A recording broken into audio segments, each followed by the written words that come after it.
Seguimos en Canal 10, seguimos en Redacción Abierta. Momento de abordar el segundo tema que hemos planteado para esta jornada. Tiene que ver con unas recientes declaraciones por parte del artista Ricardo Arjona en el escenario, con expresiones que posteriormente fueron repudiadas en redes sociales. No obstante, en el escenario, con su público presente, lejos de cuestionar lo expresado por el artista, su público lo celebró. A partir de lo que vamos a compartir en este momento, vamos a reflexionar en esta Redacción Abierta. Argumentaba yo también eso, que los hombres perdimos el territorio que habíamos ganado porque nos portamos mal, pero ya a mediados de los 90 todo ese poder masculino se fue por la borda, ¿no? Perdimos todo. Hoy, seamos claros, los hombres estamos en el último de los escalones sociales, mucho después de las mascotas. Usted puede decir cualquier cosa que se le ocurra de un hombre que no le va a pasar nada. Yo escuché a una señora la semana pasada en un programa importante calificar a los hombres así, abiertamente dijo, hombres, dice, cavernícolas descerebrados.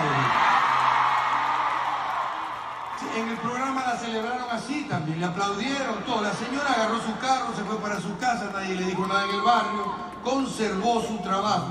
Vaya a decir usted, descerebrado a una mascota, le quitan el trabajo, ¿sí? Pero los hombres no pasa nada, ¿no?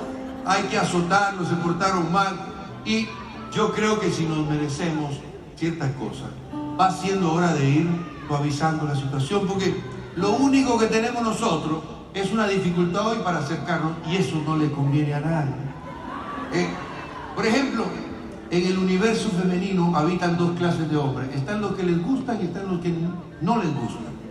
¿Cómo sabemos nosotros a qué grupo pertenecemos si no nos acercamos? Usted está en un boliche, sentadita, y viene un tipo que tiene la inmensa suerte de ser el que a usted le gusta, se abre paso en la multitud y se acerca con una típica frase cursi masculina y le dice, hola, buenas noches. Quiero decirte que llevo 3 noches sin dormir pensando en las 25 maneras que podría inventar para quitarte ese vestido. Atrevido, tío. Él es de los que a usted le gusta. Entonces usted le dice, me permite un momentito, agarra su celular, se mete en el chat con las amigas, ¿sí? Y le dice, acabo de conocer a un hombre salvaje pero tierno. No saben la maravilla. Las dejo, voy con él, ¿sí? Pero usted está sentada en el mismo lugar y se viene abriendo paso un tipo que la única culpa que tiene es que es del grupo de los que a usted no le gusta, ¿sí? Y entonces el tipo se acerca y le dice, buenas noches. Llevo 3 noches sin dormir pensando en las 25 maneras que podría inventar para quitarte ese vestido. Y usted le dice, me permite un momentito, y llama al 911, ¿sí? ¿Cómo sabe ese pobre muchacho a qué grupo pertenece? Ahí estamos viviendo hoy. Los hombres me siguen dejando abandonado en esta historia, pero yo me sigo defendiendo solo. ¿Cómo hago yo para volver a tener el valor como compositor de gritar a los 4 vientos cosas como no es ninguna violación sexual?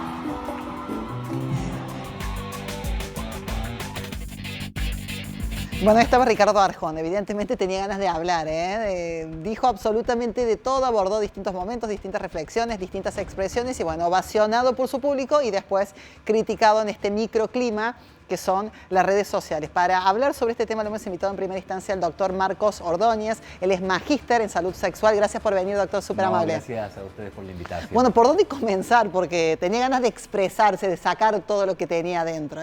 Varios temas, perdieron el reinado los hombres, como para arrancar. Sí, da mucha tela para cortar, ¿no? Como que dijo varias cosas, habla de un territorio perdido. Pero digo, da para hacer varias reflexiones y varias interpretaciones. Primero, en primera instancia, me parece que de alguna manera él encarna lo que piensa un sector importante de la masculinidad, ¿no? Hay una cantidad importante de varones que se sienten interpelados en este tiempo, cuestionados e incómodos con las nuevas lógicas que imponen las relaciones a la luz de las transformaciones sociales que ha habido, al avance del movimiento de mujeres y este planteo que sigue estando sobre la mesa de proponer relaciones más igualitarias y fundamentalmente libres de violencia. Y en ese sentido, los varones venimos de una tradición donde nuestras conductas han llegado a un punto en que se han naturalizado un montón de conductas que implican o llevan implícitas el ejercicio de violencias y de desigualdades en los vínculos interpersonales. Es ese modelo el que está hoy en cuestión y por eso me parece que hay una incomodidad en un sector importante, vuelvo a repetir, de los varones, sobre todo creo en los post-25, post-30, ¿no? ¿Y por qué se plantea esa incomodidad? Porque por no querer hacerse cargo, por no querer tener autocrítica, por no sentirse interpelado tal vez, decir, bueno, yo no pertenezco a esa gente que maltrata, que es violenta y demás. Hay un poco de todo eso. Hay un sector importante que sigue resistente a estos discursos, ¿no? Que dicen, no es así, esta desigualdad no existe, o que plantean, yo no soy así, por lo tanto no tengo nada que ver con el machismo, con el patriarcado, ni con todo esto que se denuncia. Voy a ir un poquito más atrás, en este sentido. Me parece que las lógicas en que somos socializados los varones nos predisponen para este ejercicio de desigualdad y de violencia. Estas lógicas sociales y culturales están tan implícitas al punto que se han naturalizado de tal forma que no las podemos cuestionar, no las vemos, son invisibles, están en todos los aspectos de nuestra crianza y está presente como lógica dentro de las instituciones y está presente en todos los productos culturales. Insisto, esta lógica, esta manera de ser de parte de los varones que nos lleva muchas veces a colocarnos en una zona de riesgo en la manera en que nos manejamos, sobre todo en nuestros vínculos con las mujeres, pero no solamente con las mujeres, sino también con ciertos sectores como las disidencias sexuales, es decir, con todo lo que se aparte de alguna manera de un ideal propuesto que es la masculinidad, ¿no? Usted una masculinidad plantea estereotipada. La situación de riesgo. ¿Qué sería esa situación de riesgo? De que nosotros tenemos, los varones, cuando nosotros socializamos y entramos particularmente a partir de la adolescencia en el terreno de los primeros acercamientos o vínculos que nos van a llevar hacia las primeras relaciones sexuales, ya en esa etapa de nuestra vida empezamos a incorporar formatos y lógicas que se transmiten fundamentalmente del boca a boca y que lleva a reproducir una manera de ejercer la masculinidad, sobre todo, vuelvo a repetir, en el terreno de los vínculos interpersonales y también de la sexualidad. Dentro de esa lógica, la corporalidad femenina siempre apareció como un territorio a conquistar, ¿no? a someter. Y por otra parte, nosotros los varones tenemos el mandato de ser sexualmente activos. O sea, la manera de demostrar nuestra masculinidad es estar siempre en modo cacería. El varón debe demostrar permanentemente, debe reafirmar su masculinidad, su construcción de masculinidad efectiva y fundamentalmente ante sus pares, haciendo una demostración evidente y grandilocuente de la misma, ¿no? Y en esto permanentemente, nos ponemos en una situación de riesgo social porque el mandato nos lleva a estar siempre buscando.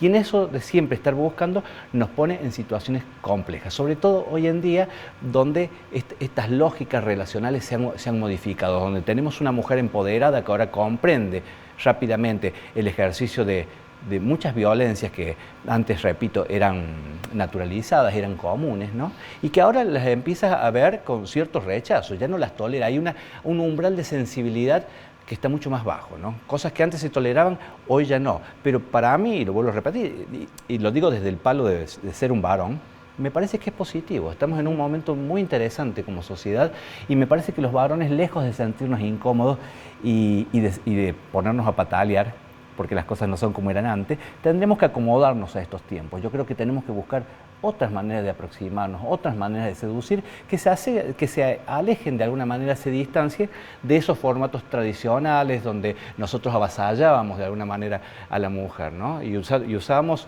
por ahí metodologías no muy sutiles.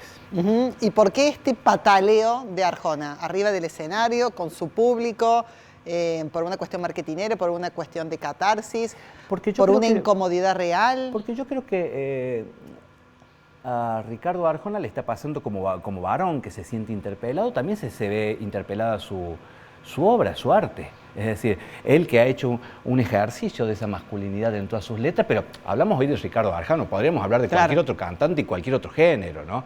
Que en sus letras ha expresado esta lógica de masculinidad todo el tiempo, y hoy en día se están quedando sin letras. ¿Cómo pensamos? Entonces tienen que deconstruir desde la composición Hay que también. deconstruir la poesía. Hay que construir la poesía, tenemos que pensar en una poesía también igualitaria y por fuera de estas violencias. Claro, que porque han simbólicamente naturalizado. también va en contra de lo que debería ser esta igualdad, ¿no? Y este respeto. Exactamente, e insisto, digo, lo vemos en cualquier letra, ¿no? Ni que hablar si nos vamos al tango, a expresiones más Ni hablar antiguas del en el tiempo, reggaetón pero si nos vamos todavía. al reggaetón, Sí. a cualquier género, en el mismo rock encontramos letras que refuerzan este modelo de masculinidad, esta lógica de seducción y de acercamiento que hoy está en cuestionamiento. Digo, así como los varones hoy en día nos tenemos que poner a repensar nuestras prácticas y la manera en que nos vinculamos, los poetas tendrán que repensar su poesía. Bueno, retomando el tema del miedo, ¿no? Hay muchos varones que ante la duda, ante el temor o ante el no saber cómo actuar en frente de una mujer, no tener nuevas estrategias de construirse, se paralizan. Se prefiero no acercarme por las dudas, pase algo, por las dudas se ofenda, por las dudas se moleste, por las dudas lo interprete de otra manera. ¿Cómo se mejora eso? Porque me parece, es un miedo que en realidad no tiene demasiado fundamento, porque en realidad ese miedo se podría diluir fácilmente si nosotros repensáramos nuestras prácticas. Pensar en otras alternativas de acercamiento e, insisto, de seducción, ¿no?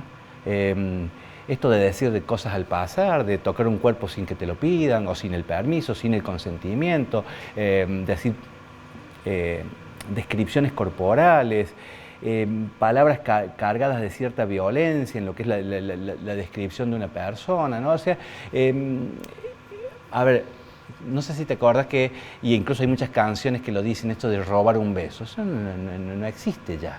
En otra época a lo mejor tal vez podía ser leído, tolerado, leído digo, de otra manera y tolerado. Hoy en día es una práctica abusiva, no tolerada. Y no es que le hemos quitado romanticismo, creo que están las cosas acomodándose de alguna manera, ¿no? Nadie tiene el derecho de acceder a la corporalidad de la otra persona de ninguna manera, si no hay un consentimiento explícito, ¿no? Y el consentimiento explícito, y esto para aclarar un poco, no significa que ante todo tengamos que estar pidiendo permiso. Hay consentimiento para todo, porque sería imposible cualquier tipo de aproximación. Pero tener otros ojos para poder leer la sensibilidad, la expresión y la aceptación. Es todo un desafío. Es todo un desafío porque significa repensar otra forma. Creo que los jóvenes tienen menos problemas con eso. Las nuevas generaciones, ¿no? Somos los más grandes los que estamos resistentes y pataleando porque nos han movido la estructura. Todo ese mundo que para nosotros era así, era así. Claro, pero previamente tiene que existir una autocrítica, un autorreconocimiento para decir, bueno, esto no es correcto, deberé modificar ciertas prácticas. Pero para poder hacer la autocrítica, el primer ejercicio es dejar de resistirse. Y con la violencia de género, que es en definitiva de lo que uno está hablando, hay que hacer un ejercicio importante hacia adentro, porque es fácil diferenciarse de las violencias explícitas. De hecho, el macho tradicional es una figura de la cual uno se puede desprender fácilmente, ¿no? Yo no tengo nada que ver con ese hombre misógino, homofóbico, ajeno a las cosas del hogar, ¿no? Y de las expresiones afectivas. Es fácil desmarcarse un poquito de ahí. El tema es reconocer ¿qué encarnamos nosotros de esa masculinidad tradicional en todos los aspectos de nuestra vida? ¿Cómo son nuestros vínculos de pareja dentro del hogar, en lo cotidiano, en lo laboral, en los espacios donde se dirime alguna cuotita de poder? ¿Somos igualitarios? Ese es el primer ejercicio que tenemos que hacer. Digo, los varones estamos en guardia y me parece que no suma. Creo que tendríamos que bajar la guardia y darnos la posibilidad de pensarnos, de reflexionar, de mirar nuestras prácticas. Creo que en definitiva vamos a terminar ganando. Vamos a terminar ganando. El resto del mundo porque va a dejar de padecer nuestras prácticas, pero también nosotros mismos vamos a ganar. Y eso, doctor, vamos a poder ser, en principio, ejercer otra manera de ser, otra sensibilidad. Que se interpreta desde una evolución, desde un crecimiento, desde un avance. Yo creo que todo esto, todo lo que está sucediendo socialmente a partir de del reclamo fundamentalmente del movimiento de mujeres, lo que busca es una evolución, ¿no?, de las sociedades y de los vínculos humanos. Claramente estamos ante sociedades muy desiguales y esta desigualdad cae históricamente sobre la mujer, pero estamos preparados culturalmente así, porque este formato de masculinidad no es una cuestión que encarnen exclusivamente los varones, ¿no? En este sentido, la masculinidad se garantiza a través de mecanismos de reproducción tan naturalizados que de alguna manera todos y todas participan en ese mecanismo. No es una cosa de los hombres, no es que nosotros los varones nos juntamos entre nosotros y a manera de cofradía nos pasamos como la posta para mantener privilegios. Hay un conjunto de prácticas sociales y culturales que garantizan esta reproducción. Analicemos nomás la infancia. ¿Qué juegos le ponemos a los niños y qué juegos le ponemos a las niñas? ¿Por qué en los varones no entra nada de lo que tenga que ver con el afecto, el cuidado y lo doméstico? ¿Y por qué a las niñas casi que por naturaleza le decimos que ese es su mundo, ¿no? Estamos generando desigualdad desde que tenemos uso de razón. O sea, claramente los varones nos gestamos en esta lógica cultural que nos da mayores posibilidades. Y dentro de esta evolución de crecer, de avanzar, ¿cómo hacerlo incorporando al hombre y no demonizándolo, ¿no? Como parte de toda una estructura, no cancelarlo, no odiarlo, no detestarlo, sino juntos. Ese es el gran desafío, sí. Por ahí está pasando la cosa y yo creo que es cierto que en los momentos de transición muchas veces podemos ser testigos de muchos excesos. Yo no creo que haya que demonizar, porque demonizar al hombre implica de alguna manera inhabilitar la posibilidad de hacer una deconstrucción en términos sociales. La masculinidad se va a seguir reproduciendo si siguen presentes ciertas características de la cultura que garantizan que el varón siga así. Si le echamos la culpa a los varones, los mecanismos siguen intactos.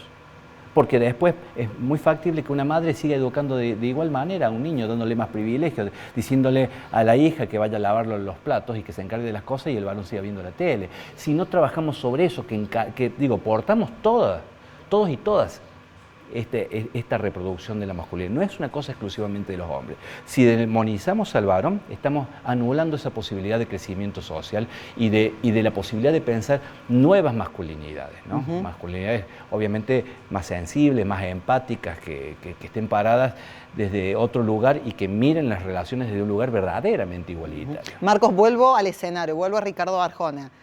Su público celebró todas estas expresiones que después en redes sociales y en distintos espacios se cuestionaron. ¿Cómo interpretamos eso? Bueno, ¿Somos más machistas nosotras que el artista? No, pero tiene que ver con lo mismo que estaba diciendo. Tanto hombres como mujeres somos socializados en el mismo sistema que podríamos denominar patriarcal. Portamos ambos la misma lógica. Por supuesto que las mujeres son las que reciben el coletazo, la parte negativa y letal de ese modo. No, pero acá se celebró. De ese modo de socialización, pero no deja de estar insertas, desarrolladas en esa lógica. Hay que romper ahí también. Ahí es donde hay que romper. Por eso es lo que te digo, una mujer que padece el machismo en lo doméstico, en lo familiar, en lo cotidiano, es muy probable que a su hijo lo eduque de la misma manera. Aún habiendo padecido eso es lo que tenemos que romper culturalmente. Claro. Esa lógica de reproducción, donde participamos todos y todas. ¿Cómo también participa la mujer en esta reproducción? A través de las expectativas. Digamos, los varones tenemos que responder a un mandato, a un estereotipo de cómo tienen que ser los varones. Fuertes, agresivos, decididos, sexualmente activos, proveedores y todo lo demás. Ese estereotipo, que nosotros los portamos como mandato, las mujeres lo tienen como expectativa. Esperan que el varón sea así. Esperamos. Y probablemente una madre trate de formar un varón orientada por ese modelo y ese estereotipo, que es lo que te dice que va a ser un varón exitoso. Dentro de esta lógica. Bien, y dentro de esa lógica, la formación, la educación y la educación sexual integrada, ¿no? Desde pequeños hay que empezar a trabajar esos modelos. Ahí es donde aparece, y por eso es que cada vez insistimos con más fuerza en esto de la importancia de la educación sexual integral, ¿no? Porque es el único recurso que hoy en día tenemos como posibilidad de transformación social, la única posibilidad de que un niño o una niña pueda acceder a otro discurso, de comprender otras lógicas vinculares, ¿no? Porque la familia va a reproducir, la familia es por naturaleza el espacio de reproducción de esta lógica, ¿no? Entonces, la educación sexual integral, a través fundamentalmente de la perspectiva de género, puede incorporar otro discurso, que ese niño, esa niña pueda acceder a otras posibilidades de comprender el mundo y los vínculos. Hay que trabajar sobre eso. Ahora, la educación sexual integral también debería ser para nosotros los adultos, que no la hemos tenido. Por lo tanto, somos portadores y ejecutores permanentes y garantizadores de este modelo. ¿Y hay expectativa positiva con respecto a los cambios? ¿Hay escuelas de masculinidades? Cuando hablamos del machismo expresado de su peor manera, que es a través de la violencia física, ¿se puede plantear una recuperación, un cambio? Sí, pero a largo plazo. Los cambios culturales son a largo plazo, ¿no? Este modelo lleva siglos. Obviamente que nos ponemos ansiosos y quisiéramos que los cambios, las transformaciones sean inmediatas, pero va a llevar mucho tiempo. Pero para poder garantizar esto, lo primero es que como sociedad aceptemos las desigualdades que este modelo genera. ¿Y hay una sensibilidad distinta? ¿Hay un compromiso distinto, considera usted, en estos momentos, a partir de tanta visibilización, tanta movilización? Creo que hay una sensibilidad distinta. Ahora, el debate de las masculinidades apenas llega a un pequeño sector clase media universitaria, media progre, ¿no? Nos corremos un poquito para arriba o para abajo en la escala social, del lugar que sea, y estas discusiones no han llegado todavía. Por lo tanto, es más una utopía esto de una nueva masculinidad que una realidad. Sí, está bueno que está sobre la mesa, lo estamos debatiendo, se está empezando a hablar de algo que no se hablaba antes, siempre se hablaba mucho en relación a la mujer, ¿no? Esto de comprender la manera en que fue socializada y cómo la mujer de alguna manera está predispuesta a padecer la violencia por el formato en que es educada. Pero el mismo movimiento de mujeres, y fundamentalmente a partir del 2015, del Ni Una Menos, dice, bueno, ¿y los varones qué en todo este proceso, no?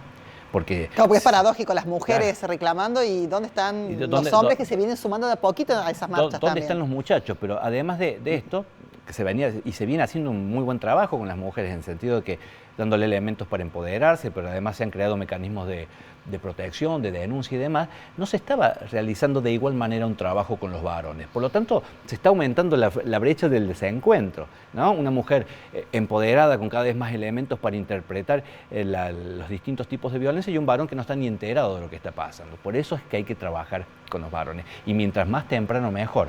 Las generaciones para arriba también hay que elaborarlas, pero es un hueso más duro de roer. Pero hay que trabajarlas también.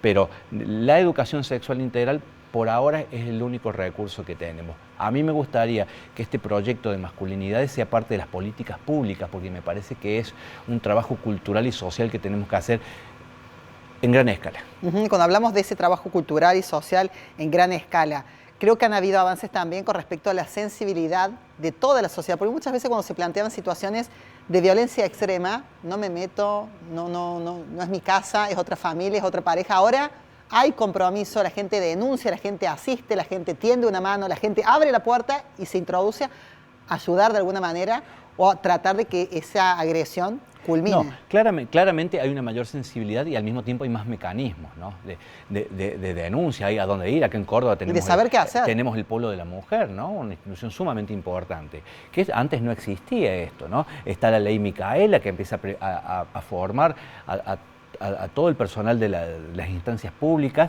para estar formados en cuestiones de género, para poder dar respuesta. Hay una sensibilidad también en la sociedad que es menos tolerante con las violencias, pero también al mismo tiempo la masculinidad ha encontrado formatos de adaptación a estos cambios sociales para seguir sosteniendo sus privilegios. ¿Cómo lo vemos a eso? En varones que tienen un discurso a favor del movimiento de mujeres y de sus reclamos, ¿no? Están a favor, son progresistas. De la boca hacia afuera. De la boca hacia afuera, pero hacia adentro, ¿no? Vuelvo a repetir, en lo doméstico, en lo laboral o en cualquier otro espacio donde se dirima alguna cuotita de poder, ahí sigue manteniendo las mismas desigualdades. Ahí no cede absolutamente nada. Es lo que se le llama, en realidad, la masculinidad hegemónica. Es una masculinidad que se ha adaptado al contexto para ser políticamente correcta, pero que sigue sosteniendo los privilegios. Y de esa masculinidad hay que tener cuidado. Claro. Porque parece que, no, mira cómo han cambiado los muchachos, pero en realidad no parece que no tanto. Superficial. Y sí. Retomando lo de Ricardo Arjona, ¿cómo se lo interpreta? ¿Como una resistencia a este cambio, como el querer seguir con estas prácticas patriarcales históricas? O, Yo creo que, como decíamos al o principio... por el tema de composición, yo de creo arte, que, como de decíamos al limitación, principio, él censura. está interpelado como hombre de su generación. Calculo que Ricardo Arjona tendrá 50 años, no sé qué edad tiene, pero ponele que tenga 50 años, ¿no? Es un hombre de su generación que se ve claramente movilizado por todos estos cambios sociales que se han dado, que dejan sin sentido incluso su propia poesía, ¿no? Como varón, pero fundamentalmente como artista, ¿no? Insisto, creo que Poesía barra negocio también, ¿no? Poesía barra Porque negocio, siempre ha ido pero, hacia ese pero nicho. los productos culturales se basan... A ver, los productos culturales representan lo que la sociedad piensa y siente. No son más que eso, una caja de resonancia de lo que la sociedad piensa y siente. Ahora la sociedad piensa y siente distinto, entonces me parece que los poetas se van a tener que acomodar. Claro. Y van a tener que empezar a pensar el negocio, porque en algún momento esto va a calar de tal manera en la sociedad que ciertos discursos y ciertos productos culturales y artísticos van a dejar de cotizar, van a perder fuerza en el mercado, porque no van a ser políticamente correctos, no va a estar bueno. Doctor, por último, y agradeciéndole su visita, estamos en esta transición donde hay objetivos que esperamos, principalmente como mujer, que se cumplan. ¿Cuándo será una realidad, ¿no? ¿Cuándo dejaremos de estar en este movimiento para que esa deconstrucción ya sea la normalidad, no la excepción?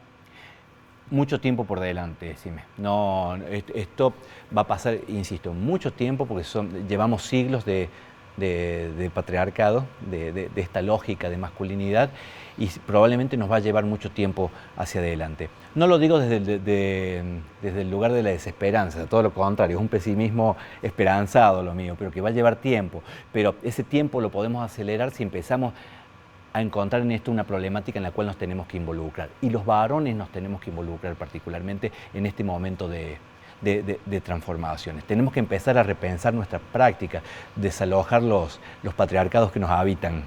Ahí está, desalojar los patriarcados que los habitan. Me súper gustó. Doctor, muchísimas gracias por venir. Súper interesante todo el abordaje que nos permitió hacer un hecho puntual en un escenario en Ciudad de Buenos Aires. Ricardo Arjona mediante, que se expresó, hizo catarsis y bueno, nos invitó a conversar, a charlar, a visibilizar y seguramente en casa más de uno estará interpelándose. Muy amable. Gracias, Ime. Fue un gusto realmente. Gracias. Después de escuchar al doctor Ordóñez, nos vamos al corte en esta redacción abierta. Ya venimos.